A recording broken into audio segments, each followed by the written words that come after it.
the deal? You wanna watch Netflix and chill? Baby, I'm for real. I won't pull out if you want the pill. Baby, what's the deal? You wanna watch Netflix and chill? Baby, I'm for real. I won't pull out if you want the pill. What's going on, everybody out there in podcast land? This is JP from the 22 Shots of Moods and Horror. I'm sure most of you guys know me pretty well, but what we have here today is not an episode of 22 Shots of Moods and Horror, obviously. But what I have here is something new, something exciting. Hopefully, it is Netflix and Chill. That's Netflix with an N, Chill Horror Podcast. I know that there are tons of podcasts named Netflix and Chill because I thought I was creative, but I wasn't. So I Googled it. Of course, there's a bunch of them. I don't really care. Fuck them. So this is the Netflix and Chill Horror Podcast. And before I get into what the show is about, it is not a solo cast. I actually have a co-host here with me making her, that's right, I said her, she's a girl, kind of, podcast debut. Her name is... I'm Carly. You probably know me from nothing because I don't do YouTube or podcasts, but hi. Yeah, so Carly is a friend of mine, and basically she has known about the podcast that I do. She doesn't listen to it or anything, but she is aware of it, and I've talked about it a few times to her, and she seemed really interested, so I asked her if she wanted to try to do a podcast herself, and she accepted. I'm sure she's a little bit nervous because it is her first time podcasting, but it's not too hard once you get into it a little bit. Obviously, I've been doing it quite a while now, so it's pretty easy for me. Probably won't be easy for you. Nah. All right, so little bit of sort of a backstory on us. We're friends. We met at a job that we still currently both work at, and she is into horror films, so that's, right away hit it off. So we usually kick it once a week maybe and watch some movies or watch a movie or do something, and it's always horror for the most part. And she's not as knowledgeable in the horror world, but you do really like horror, right? Yeah. So what would you say, you grew up watching horror? Yeah, I mean, I'd say when I was 5 or 6, my mom was watching, I forget if it was Halloween or Scream. It was one of those slasher movies. And it was one of those things where I just kind of was in the room with her, and she was, thinking oh, I'm a bad parent for letting this happen, but I'm going to let it happen anyway, because those movies aren't that bad anyway. But I was really into it, and then she was like, oh, if you like this movie, you'll like this movie too. And then I just started liking horror movies.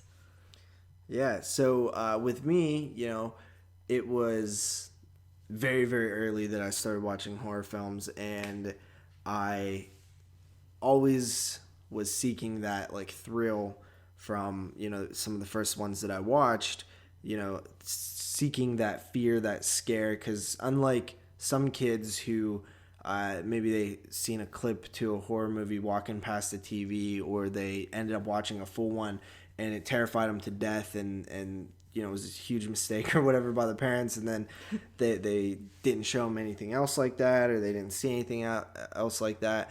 For me, it was, oh my God, I love this. I need more of this. I embraced the fear. I love that about horror movies, and that's why I kind of went down the path that I did. Is it kind of similar with you? Did you really enjoy the scare instead of being afraid of it? Well, I mean, I was afraid of it, and I would always cover my eyes and all that, but I still loved watching them, even though I would basically not watch 90% of the movie because I'd be too scared.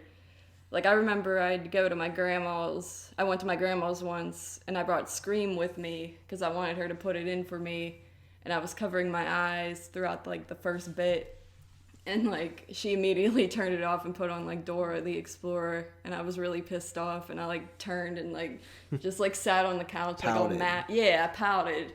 And I was just angry. But, I mean, I was always, like, afraid of the movies. Like, I'm not going to lie. But I still loved watching them. Yeah. I wasn't really afraid at all. I was kind of a badass as a kid. Oh, yeah, right. But, so, anyway, what is your favorite horror movie? The Shining. Shining. Classic choice. I know people like Moods and Dave Z would be happy with that choice. Yeah, but you shit on it. So. No, I do like The Shining. I respect it. I do think it's one of the best horror films ever made. I just don't love it like everybody else. Yeah. So, before we get into much more, this podcast is obviously called Netflix and Chill Horror Podcast. And the concept behind this is very simple. I figured it would be universal at first, basically chill and watch a movie on Netflix. Obviously, has a double meaning in today's society, right? Like the Netflix and chill, and I thought it would be funny. Actually, you did come up with the name, right? Was it you? No, I came up with the other name of the other failed idea that's happening. Yeah, so I came up with Netflix and chill. Yeah, I'm brilliant. It's literally not like original at all, but whatever. It's original because you're a girl and I'm a guy, and it's in today's culture like Netflix and chill. We bang while we watch the movie and then we review it. So I thought that was, kind of a funny, like, double entendre type thing, and it would go good for a podcast name. Unfortunately, there are a bunch of them, but I couldn't find any specifically to horror, so that's why we added the little horror podcast onto it. And honestly, most of the ones, because I did just check them out briefly just to see what they were about, because if they were way better than me, then I wasn't even going to try to attempt to call it that. But a lot of them are actually defunct. Like they did like 3 episodes and they're gone. I couldn't find any that were like actively still running that were like literally called Netflix and chill or one of those variations. Did you say none of them were horror or they were horror? I didn't see any that were like exclusively horror podcasts. So that's one good thing. So basically, you have the Netflix, everybody knows about Netflix by now, and the streaming service, which is pretty much all Netflix basically is now. They do have the DVD by mail thing, but that's now called DVD.com, I guess. I didn't even know about that. Yeah. Streaming. We're going to review a film per episode that is available on Netflix streaming. Now, so some people did actually bring it to my attention. Well, that's not the greatest idea in the world because you can't watch certain things in certain territories. So, like, the film that we're going to be talking about tonight, which is Baskin, might not be on the Netflix in the UK. Or it might not be on Netflix in France or in Canada. Which I'm aware of that now. I didn't really think about it at first. But unfortunately, there's not much I can do about that. If we would have had to abandon the whole idea. But I do have maybe a couple of things brewing in my head that might help with that a little bit to make it a little more universal, because I do want to be universal to the people that listen to my shows and shows like this one. Because I know there's a lot of people in the UK and Canada and all over the world, really, that check out these podcasts, especially on the Horrorphilia Network. And I did want to be universal. But at the end of the day, guys, it's a movie. We're still reviewing a movie, so you can still see it other ways. Whether it's on home media or on a streaming service or VOD or whatever. So we'll still be reviewing movies at the end of the day, horror movies. It's just so happens that they're released on Netflix here in the States. And, with the whole thing about what are we going to review, at first I kind of wanted to just review whatever was on Netflix. And then you and I had kind of talked a little bit or at least I talk to myself in my head. And I think we'll probably stick mostly to newer stuff. Yeah, you told me. I did tell you? Yeah.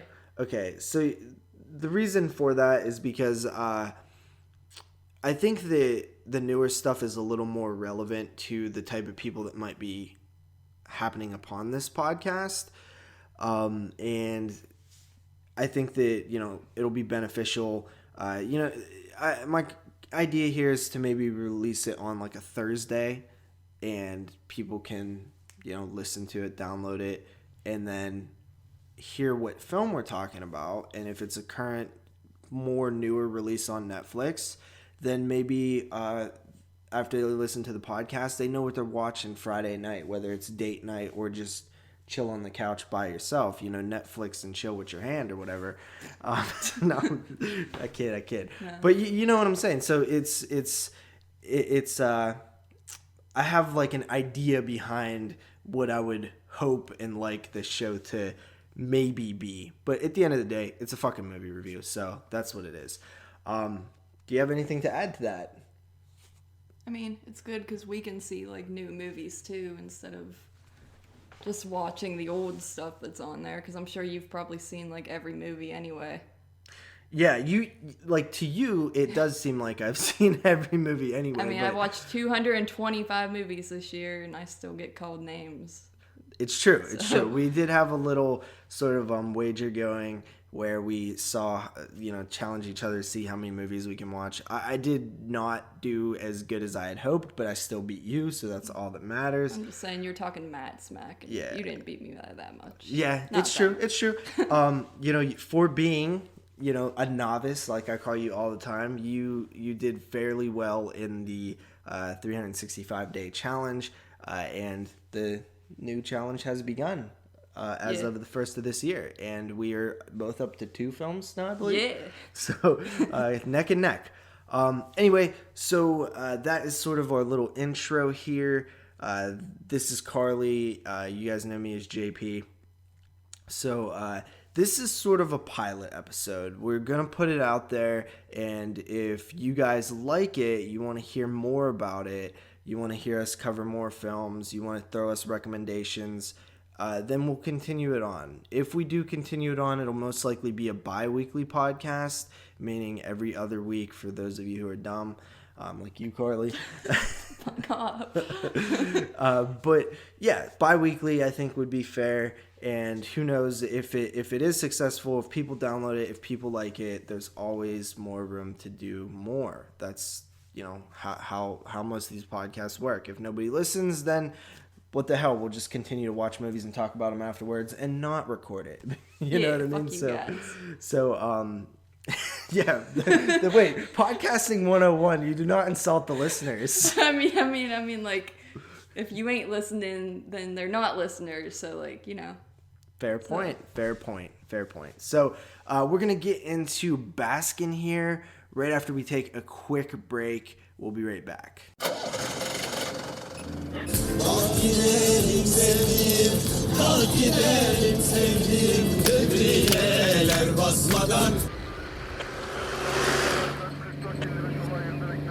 Nedir Apo? Destek bekliyorlar. İnce ağaç. Oralardan çok hikaye duymuştum var. Nasıl hikayeler lan? Ya şimdi tövbe gece. Bize katılmaya geldiniz. Abi bunlar ne? Biz bu gece buraya çağrıldık. İspartlar hikaye. Hani abi? Herkes dikkatli olsun, tamam mı?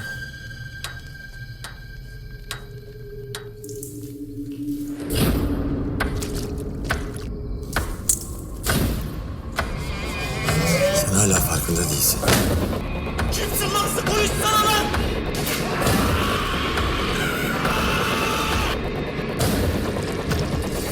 Cehennemi içinize taşırsınız.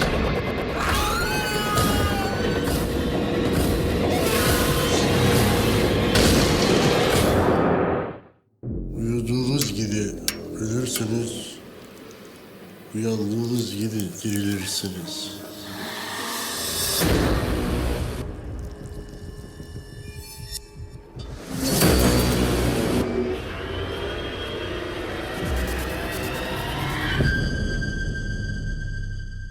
All right, so getting into the reason we are here, which is to cover the film Baskin from the year 2015. It had its festival circuit run in 2015, but it didn't make its wide release debut until 2016. So a lot of people do consider this a 2016 release. It has popped up on 2016 top 10 lists. I've seen it on a few myself. And I've seen it on a lot of honorable mentions for 2016 as well. This film is a film that is a U.S.-Turkey co-production, actually. So it's mainly from Turkey, but it did have funding from the U.S., production companies from the U.S. But it seems native to Turkey, which I'm not sure if I've seen a film from Turkey. Have you? No, I don't think so. Yeah, you haven't watched a ton of foreign movies, have you? No. I haven't watched a ton either, but I'm definitely improving on my foreign watching films as of late. The director is Ken Evrenol. Literally Can is his name. Yeah, Can. Do you want to give a shot at pronouncing that director's name? Evrenol? I mean, it looks Evrenol. easy, but I think it's Ken Evrenol. And written by a couple of people. I'm not even going to go into those. Wait, Can. Can. There's a lot of cans in this movie. His name's literally Can. Jesus, nailed it. Jesus, man. Anytime there is foreign filmmakers, I always drop the ball with pronunciation because one, I'm just bad at. I'm just pretty bad at. Yeah, pretty much. I'm bad at like spelling and. No, I can't pronounce it either. Yeah, it's embarrassing. It's tough. So the tagline for Baskin is "Enter a world of madness and suffering." The film follows a squad of unsuspecting cops that go through a trapdoor to hell when they stumble upon a black mass in an abandoned building. Pretty much, basically, kinda. That is the IMDb description, of course. That's usually the go-to one for me, and then I kind of fill in the blanks that they left on my own. So, did you know anything about Baskin before we watched it tonight? No, I mean, you said we were going to watch it, and I was going to, at least read the plot to it, but I figured I didn't have time to, really, so I just figured, I'll just go in, see what it's about. But, yeah, I didn't look into it at all or anything. Yeah, so I've actually heard of Baskin. It actually had a little bit of hype when it was going through the festival circuit, and I remember hearing people kind of praise it and stuff, but I didn't know anything about it. I didn't know the storyline. I didn't know what the film was about at all. I didn't know. I don't even know what the title meant. You were like, "We're gonna watch Baskin," and I'm like, I have no idea what that would be about. Yeah, and then actually I was talking to you earlier today, and I was teasing you about something. Then you were like, "I thought we was watching." I was like Basket or something. Yeah, Basket. So it was we and then I wouldn't tell her the real name of it, so she kept guessing all these words that weren't Baskin. Just one word titles. Yeah. But so it did have quite a bit of buzz, but you guys know me by now, and if you don't, I'll explain to you a little bit. I do not watch trailers. I rarely read descriptions. I like to go in as blank as possible. I don't really watch or read reviews. I might just, scroll all the way to the bottom of a review and see the rating just so I can kind of get a grasp of what people are saying about it, but what they're actually not saying. You know what I mean? Like just a basic example of like, did they like it or not?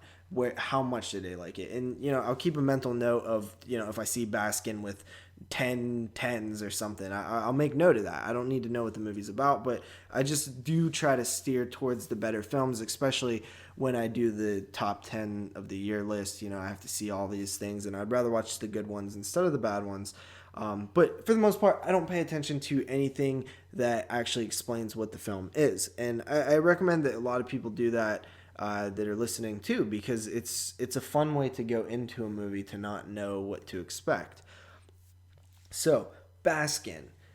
It starts off kind of basic. It has a like pre-title sequence almost, where there's a character who is a little boy, and he hears his mom, or what we presume is his mom, like moaning like to some sex stuff. And he basically gets spooked. He sees something. He tries to wake his mom up, and there's like a hand or something. So it's like it kind of cuts to the main title sequence, and then we're introduced to Policia, a bunch of police. Mm-hmm.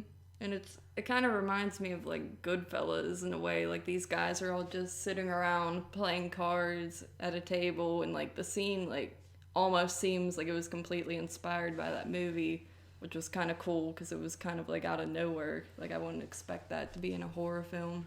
Yeah, it was funny because the cops are sitting around there telling a story, and there's this kid who walks up and starts laughing at the story, and this cop's like, "What the fuck's funny?" Yeah. And I'm like, "That's like," we both looked at each other and we're like, "That's Goodfellas." That's Goodfellas." Yeah, like what the hell? Like, yeah, I totally did not expect to see a scene like that at all. But that scene was pretty funny, and instantly made me sort of like interested in what was going on in the movie, just to see what the hell they were gonna do.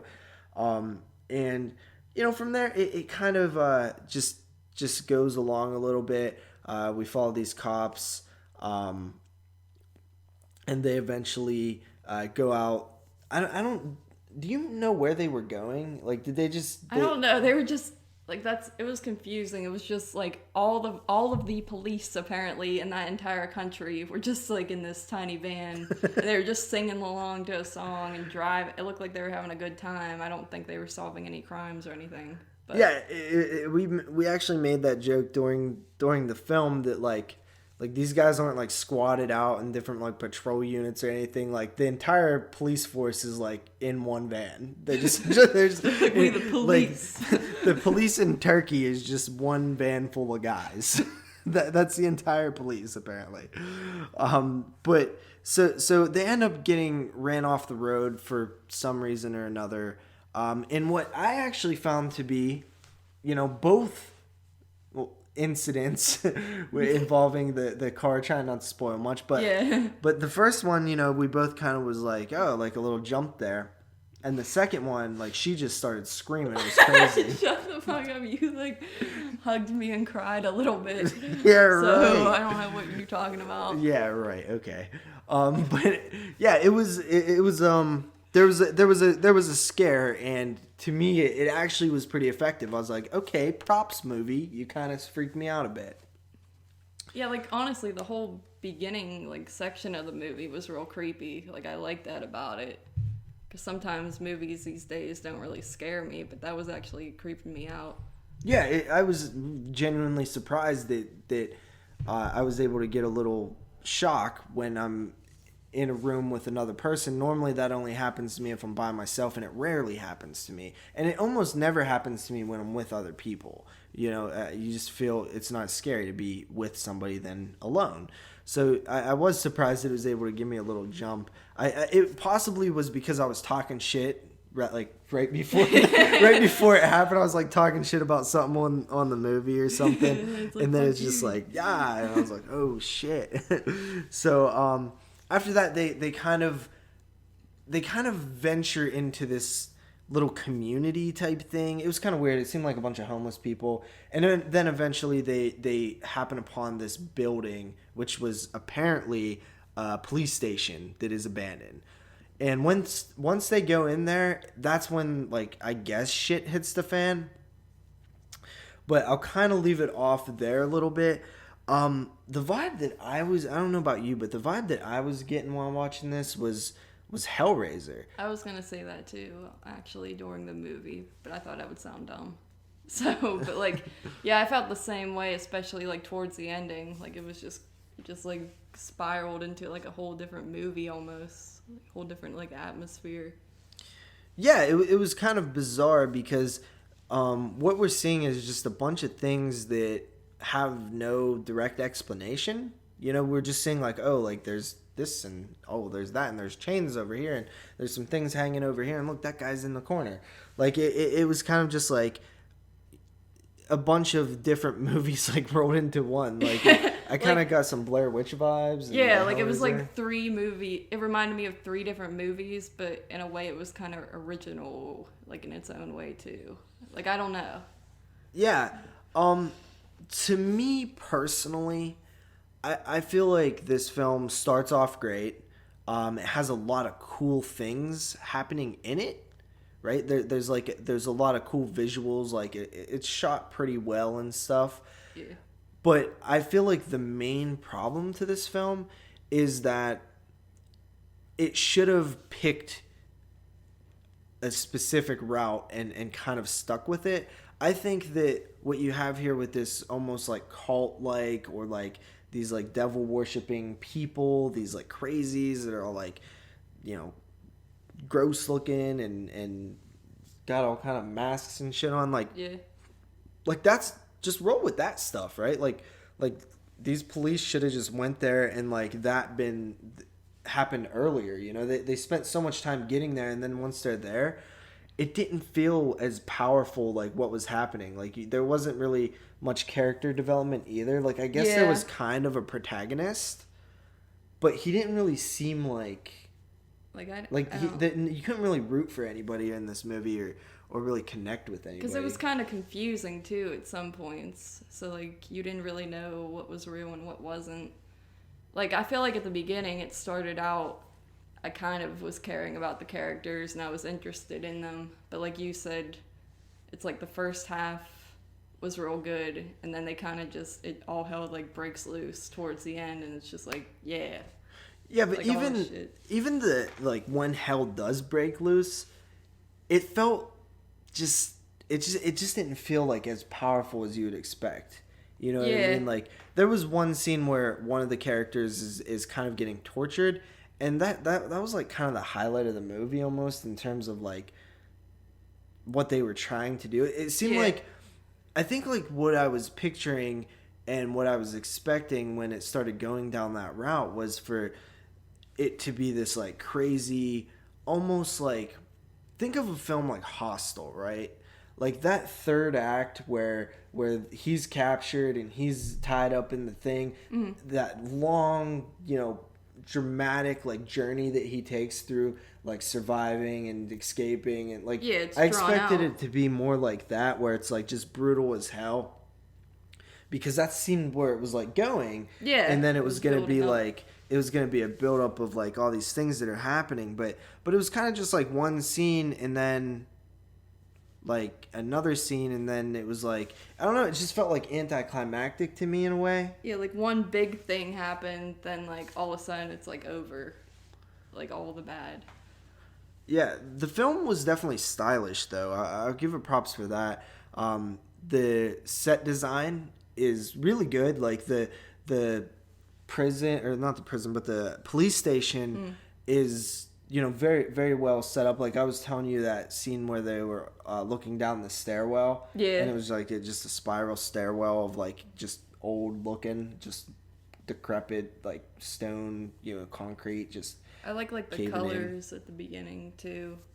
Whenever it's like the very first shot, like it's like really bright red, then all of a sudden it's like blue and yellows, and I love when there's just like color.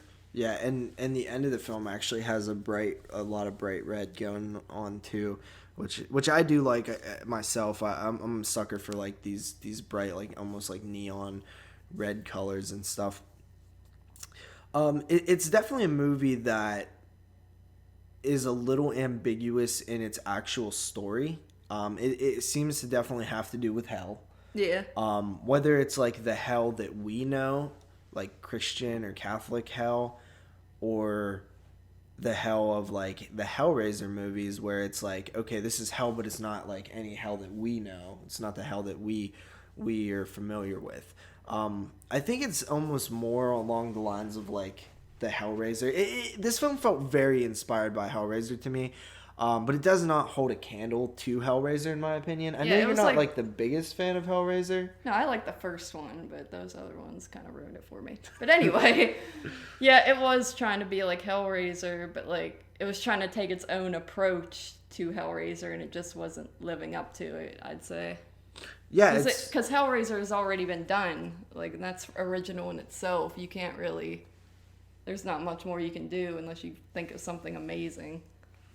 yeah, you can't really create that world with it. You know, again, like Clive Barker is a that's what I mean. madman. But this film, it kind of, I don't think it ever really goes to like the rip-off territory of Hellraiser. It just sort of dances around and, you know, inspired by like, oh, I'm gonna make a movie kind of like this, like kind of like Hellraiser. I think that at the end of the day, this film is entertaining. At least it definitely is entertaining. There's some genuinely funny moments. There's a scene where they're talking about like a tranny, and I thought it was pretty funny. Did Yeah, you? it probably reminded you of your own life. I mean, your life experiences. Yep. Yeah, I probably because I called it. I was like, I called the fact that the story was going to be you a knew tranny. what was up. Yeah, I walked down that road a couple times myself. But yeah, so there were some funny moments and stuff like that. They had a lot of frogs, which, you know, they had frogs. They did, yes. A lot of frogs. All the frogs. All the frogs. But you know, I just felt like it was lacking some weight. It was a movie that was entertaining. It had its moments, but to me personally, it was lacking something, and I can't quite put my finger on it. I think that it does have to do with a combination of character development and sort of payoff. Sort of the way that the narrative is told, I think, is just a little choppy. It could have been smoothed over a bit. How did you feel about the actual storytelling? I mean, like at the beginning, I thought it was really good. And I kind of thought it was going in a different type of direction. But then when it gets to like the Hellraiser type territory, I kind of drifted off a little bit. I was just lost interest because I didn't care about the characters that much. And like you said, like it kind of builds up to nothing. So I'd say like the beginning's really good, and I just feel like they didn't know where to take it. Yeah, I think that like you expect that it'll go like maybe a little more traditional in terms of like a horror film. Yeah, like I had my own plot planned out in my head about it, and I almost disappointed myself, I guess, because I was thinking it was going to do something different. No, I'm kind of with you on that because I felt like the way that I was expecting it to go might have been like that's kind of the movie I ended up wanting to see after it was we over. should have wrote it. Yeah.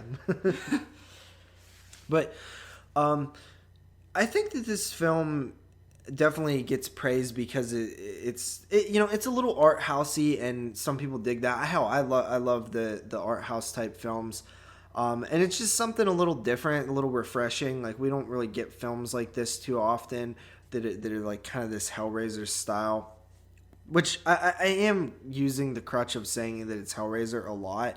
It's not like a lot like Hellraiser, you know what I mean? It just seemed like it was maybe inspired, or there's certain themes that are played that have to be inspired by Hellraiser, but it's not fucking Hellraiser. Like not in saying that it's not as good as Hellraiser, but it's also just it's not a carbon copy of Hellraiser either. It is its own film. I just am using the Hellraiser comparison as a crutch because I think it's sort of the best way to describe this movie, that it is kind of playing on some of those themes. And yeah, I don't know.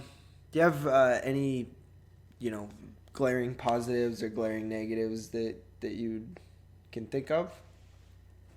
I mean, like I said, it started out great, it went downhill in my head, and yeah, I don't know really. Like, it's kind of a hard film to talk about a little bit without getting in the spoilers. Yeah, I don't want to like spoil anything, but And it's also just one of those movies that it doesn't have a ton of substance to its narrative. It just doesn't have a lot of things that you can talk about in terms of a narrative. Yeah. You can talk a little bit about the music. Like, the music was good. I did notice towards the end of the film, there was like a great music moment where it was kind of almost in like a slow motion sort of thing, which I thought was cool.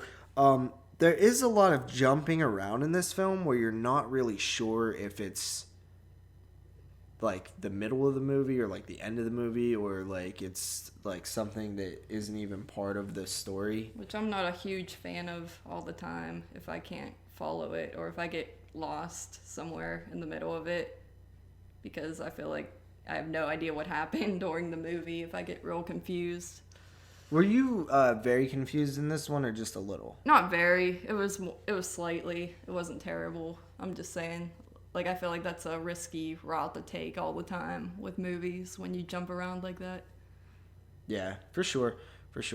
But if you don't have anything else on Baskin, we can kind of go into our final thoughts and ratings. So I'll go first. I'll take the wheel here, just to sort of wrap up my final thoughts on Baskin. I did like it. I thought it was definitely a fun movie. It has its high points and it has its low points. Its low points for me were just lack of character development, and the narrative was just a bit off to me, and it just didn't have the weight that I was looking for. Positives is that, you know, it can kind of get pretty gory. We didn't really talk about that, but it had some good gore shots in it. Well shot, and it's just something different, and I like that. So I'm going to come in at about a 7 out of 10 on this one. How about you? Yeah, I thought it was an average film at best. Like, I'd say definitely check it out if you're just bored one day and looking for something on Netflix, because it does grab your attention throughout. Of course, like, for me, it does kind of drop off at the end, but yeah, I'd just say it's average, really. There's not really much to talk about, so I'm just gonna give it like a 6.5 out of 10, I'd say. So 6.5. Yeah. Most people consider average to be 5 out of 10, so you kind of said it was average and gave it above average rating. See, in my head, I always think of 7s as being average for some reason, which is stupid because that's like only 3 below 10. But I mean, I don't know. It's above average, okay? It's above average. A little bit. If you use, I'm not gonna be harsh about it because I did like it. I was entertained. All right. So with that said, guys, I hope you enjoyed the pilot episode of Netflix and Chill Horror Podcast. It was fun to watch Baskin and record a review in a place where I'm not used to recording a review. Yeah. So, final thoughts? Final sayings? What do you... Anything? You got anything? Well, I'm Carly, and thank you for listening to me on my first podcast. Hope you didn't hate me. So if you guys would please, give us feedback on this, because that kind of will determine if we continue on or not. And if we do, I don't have anything to plug right now. We obviously didn't create a Facebook page yet, or a Twitter, or anything like that. But, depending on the success of the show, we could do that later. But as always, you can join the 22 Shots of Moods and Horror group page on Facebook, which is where all the horror happenings are. And you can talk to me that way as well, which is facebook.com/group/22 Shots Podcast. I'm JP. I'm Carly. See you next time. Baby, I'm for real. I won't pull out if you want the pill. Got a DM from a teenage beauty. Wants me to come to a spot and watch Goonies. So I slipped me a roofie. Then slid my dick in a slippery booty. Rolled up some reefer on the lower back while I beat that beaver. In the bedroom theater. Pulled it out of her ass, wiped off of my t-shirt. She want red wine and dinner, bitch. You getting red tampons and Twizzlers. Soft porn, cock in the popcorn, show some respect. RoboCop song, blew me till the teeth hurt. Bust two nuts, that's a double feature. Who would've thunk it? Netflix, the new code word for fucking. Baby, what's the deal? You wanna watch Netflix and chill? Baby, I'm for real. I won't pull out if you want the pill. Baby, what's the deal? You wanna watch Netflix and chill? Baby, I'm for real. I won't pull out if you want the pill. 2, 1. I never thought how I was gonna actually intro this. Oh, you're fucking stupid. That's what I keep asking. What's the intro gonna be? Like,